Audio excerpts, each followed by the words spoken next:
नारायण नारायण नारायण।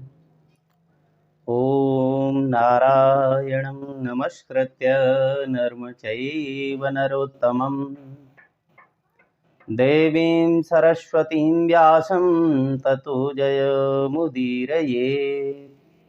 बोलिए श्री सद्गुरुदेव भगवान की जय। बोलो श्री सच्चिदानंद भगवान की जय। नारायण।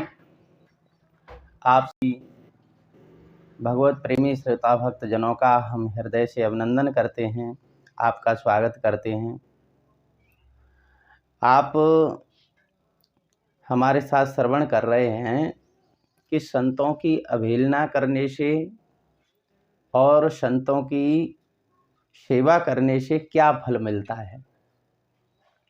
प्रत्येक युग में संत ही भगवान को बताने वाले होते हैं और अपने अपने गुणों के हिसाब से ही सबका जीवन होता है। जैसा जैसा युग का प्रभाव होता है वैसे ही संतों की रहनी सहनी और उनका स्वभाव होता है। तो जैसे कलयुग चल रहा है तो कलयुग में वेशधारी संत हैं और उनमें ज्ञान जो छिपा हुआ है वो बाहर तो दिखाई नहीं देता। दिखने में ऐसा लगता है कि कोई पाखंडी होगा और ऐसा समझ कर के जब हम उसकी अवहेलना कर देते हैं तो उसका फल हमें दुख रूप में प्राप्त होता है। इसलिए किसी की भी अवहेलना नहीं करनी चाहिए। और संतों की सेवा का फल और अवहेलना का फल क्या है, इस प्रसंग में श्री नारद जी महाराज धर्मराज युधिष्ठिर जी से अपने पूर्व जन्म के बारे में बताते हैं। वो कहते हैं कि राजन, मैं पहले के महाकल्प में एक गंधर्व था और स्वच्छंद विचरण करता था। मेरा नाम था उपबरहण। सभी गंधर्वों में मेरा बड़ा सम्मान था और मैं गायन करता था, गाता था। मेरा जो रूप था वो भी बहुत सुंदर था। सुंदरता, सुकुमारता, मधुरता अपूर्व थी और मेरे शरीर में से दिव्य गंध निकलती रहती थी जो कोसों दूर तक जाती फिरती थी। देखने में भी मैं बहुत अच्छा था। इसलिए सुंदरता के कारण बहुत सारी देवांगनाएं स्त्रियां मुझसे प्रेम करती थीं, मेरे साथ ही रहती थीं। और मैं भी स्त्रियों के साथ अपने अधिकार को देखते हुए प्रमाद में आ गया था। मैं भी अभिमान करने लगा था, सो मैं अत्यंत विलासी हो गया। एक बार की बात है राजन कि देवताओं ने एक ज्ञान यज्ञ का सत्र किया जिसमें सभी को बुलाया। तो मैं भी वहाँ गया। बड़े बड़े संत वहाँ पर आए हुए थे, बड़े बड़े ऋषि मुनि वहाँ उस सभा में बैठे हुए थे और सभी भगवान की लीला कथा का गायन करने के लिए और कथा श्रवण करने के लिए आए थे। तो मैं भी, देवताओं ने बुलाया तो मैं भी कुछ गंधर्वों को साथ में लेकर के और कुछ अप्सराओं को साथ में लेकर के वहाँ पहुँचा। मैं जानता था कि ये समाज जो है ज्ञानी महापुरुषों का है, संतों का है और यहाँ पर केवल और केवल भगवत चर्चा ही करनी चाहिए। लेकिन फिर भी मैं स्त्रियों के साथ इतना उन्मत्त हो रहा था कि मैं संसार की गीत गाने लग गया। वहाँ पर भी सत्संग में कभी भी सांसारिक चर्चा नहीं करनी चाहिए। ये ध्यान रखना चाहिए सत्संग प्रेमियों को कि सिर्फ और सिर्फ उसमें भगवत चर्चा होनी चाहिए। लेकिन मैं सांसारिक गीतों को गाता हुआ और वहाँ संतों के बीच जा पहुँचा। अब देवताओं ने देखा कि अरे ये तो यहाँ पर अनादर कर रहा है, संतों का हमारा अनादर कर रहा है। यहाँ भगवान की लीला कथा गानी चाहिए, कहाँ ये संसार के गीत गा रहा है। तो देवता सभी रुष्ट हो गए और उन्होंने अपने वेग से मुझे श्राप दे दिया।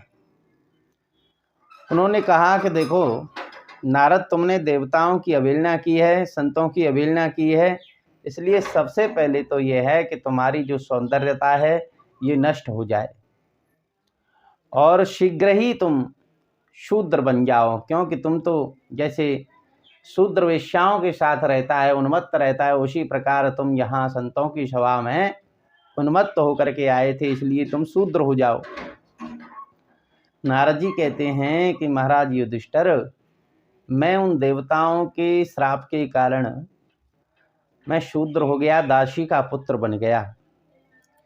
और दासता का जीवन तो आप जानते ही हो, वो तो परतंत्रता का जीवन होता है। लेकिन मेरी माता जिन भक्तों के यहाँ, ब्राह्मणों के यहाँ पर दासी का कार्य करती थी, उन ब्राह्मणों के यहाँ पर चातुर्मास बिताने के लिए, यानी बरसात के जो 4 महीने होते हैं, उस समय घूमने फिरने वाले संत भी एक जगह ठहर जाते हैं।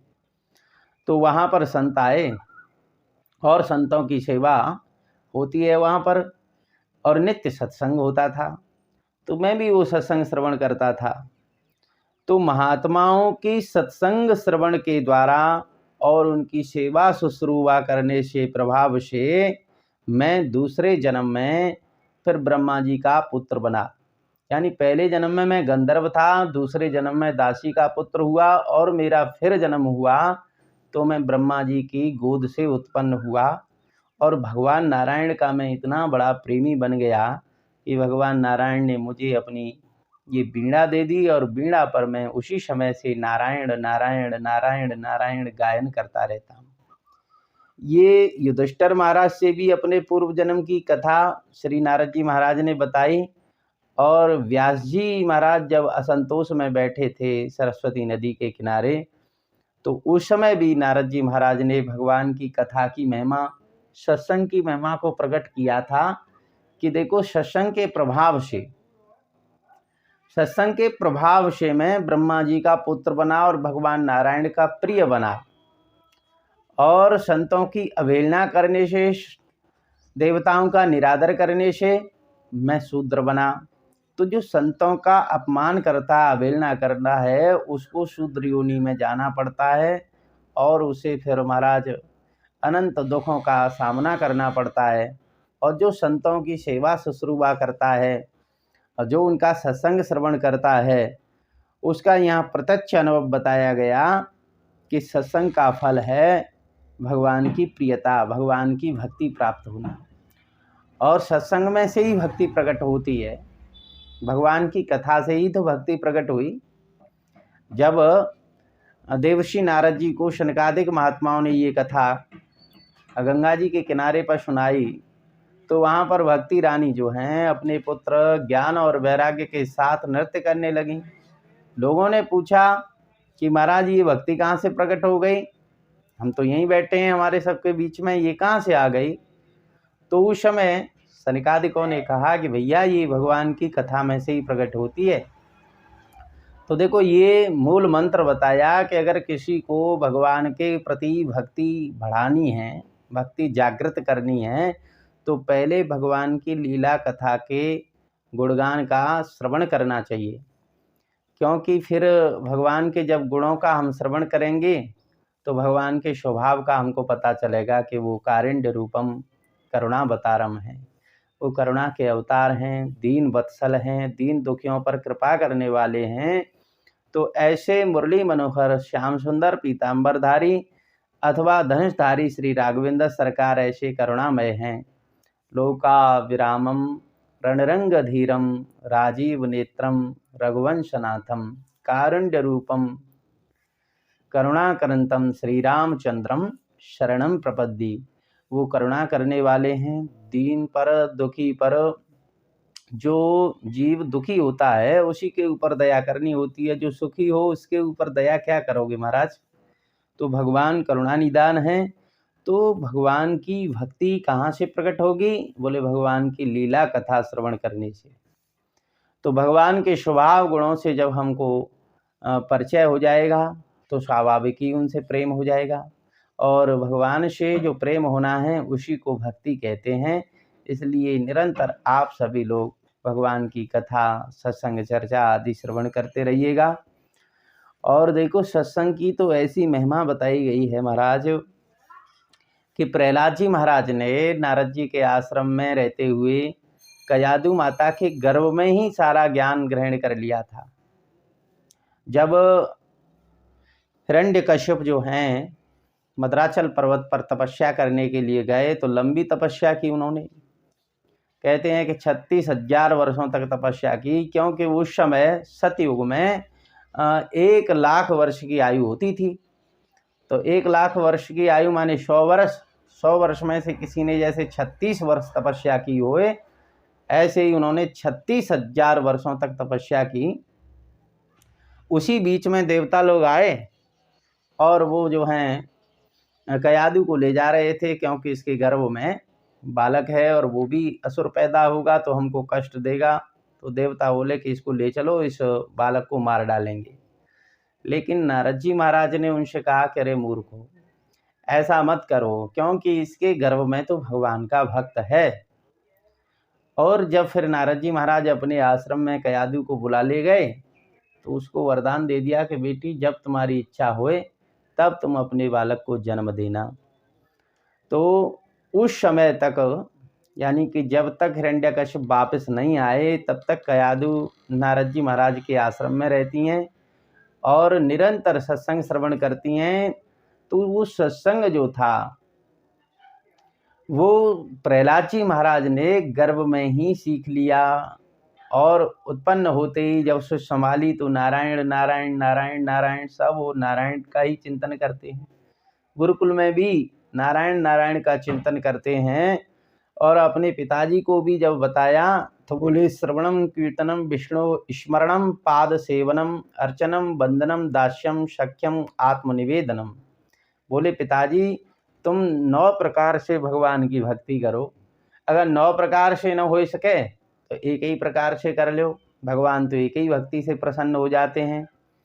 तो प्रथम भगति संतन कर संगा, दूसरे रत मम कथा प्रसंगा। भगवान कहते हैं कि पहली भक्ति जो है मेरी वो है संत महात्मा भक्तों का संग, क्योंकि उनके मुख से मिलेंगी मेरी कथाएं सुनने के लिए।